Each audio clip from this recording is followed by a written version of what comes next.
সাবেক প্রধানমন্ত্রী শেখ হাসিনার বিরুদ্ধে বাংলাদেশে চলা বিচারিক কার্যক্রম ও দণ্ডাদেশের বিষয়টি এবার ভারতের উচ্চ আদালতে গড়াতে পারে বলে গুঞ্জন জোরালো হচ্ছে। নির্ভরযোগ্য কূটনৈতিক ও আইনি সূত্রগুলো আভাস দিচ্ছে যে বাংলাদেশ সরকারের পক্ষ থেকে আনুষ্ঠানিকভাবে করা প্রত্যর্পণ এক্সট্রেডিশন অনুরোধের প্রেক্ষিতে ভারতের আদালত এই মামলার আইনি ভিত্তি ও মানবাধিকার পরিস্থিতি খতিয়ে দেখার প্রক্রিয়া শুরু করতে পারে। প্রত্যর্পণ অনুরোধ ও ভারতের অবস্থান। গত ৮ এপ্রিল ২০২৬ তারিখে বাংলাদেশের নবনির্বাচিত বিএনপি নেতৃত্বাধীন সরকার ভারতের কাছে শেখ হাসিনাকে হস্তান্তরের জন্য আনুষ্ঠানিক অনুরোধ জানায়। এর আগে ২০১৫ সালে শেখ হাসিনাকে মানবতাবিরোধী অপরাধের দায়ে আন্তর্জাতিক অপরাধ ট্রাইব্যুনাল আইসিটি মৃত্যুদণ্ড প্রদান করে।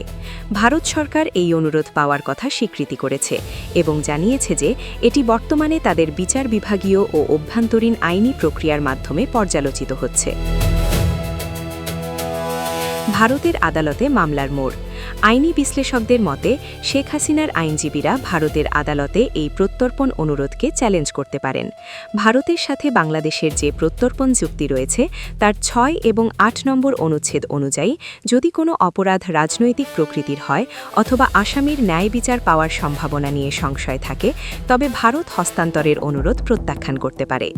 ভারতের পররাষ্ট্র মন্ত্রণালয়ের মুখপাত্র রণধীর জয়সওয়াল সম্প্রতি এক সংবাদ সম্মেলনে জানিয়েছেন, আমরা সব ধরনের আইনি দিক গুরুত্বের সাথে বিবেচনা করছি।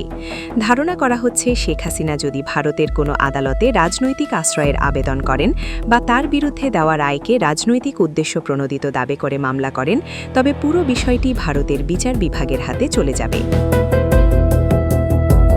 আন্তর্জাতিক প্রেক্ষাপট ও মানবাধিকার। হিউম্যান রাইটস ওয়াচ সহ বিভিন্ন আন্তর্জাতিক সংস্থা এর আগে বাংলাদেশে শেখ হাসিনার অনুপস্থিতিতে হওয়া বিচারের স্বচ্ছতা নিয়ে প্রশ্ন তুলেছিল। ভারত এই আন্তর্জাতিক উদ্বেগগুলোকে ঢাল হিসেবে ব্যবহার করে মামলাটি তাদের উচ্চ আদালতে পর্যালোচনার জন্য পাঠাতে পারে।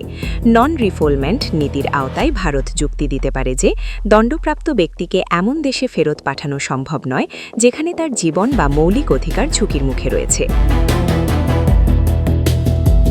সরকারের প্রতিক্রিয়া।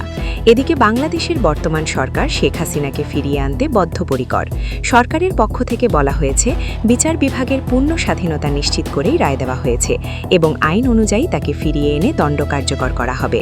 ভারতের আদালতে এই মামলা উঠলে তা দুই দেশের দ্বিপাক্ষিক সম্পর্কের ক্ষেত্রে একটি বড় পরীক্ষা হয়ে দাঁড়াবে বলে মনে করছেন কূটনৈতিক বিশেষজ্ঞরা। আরও জানতে চোখ রাখুন দ্য পোস্ট বিডি ইউটিউব চ্যানেলে।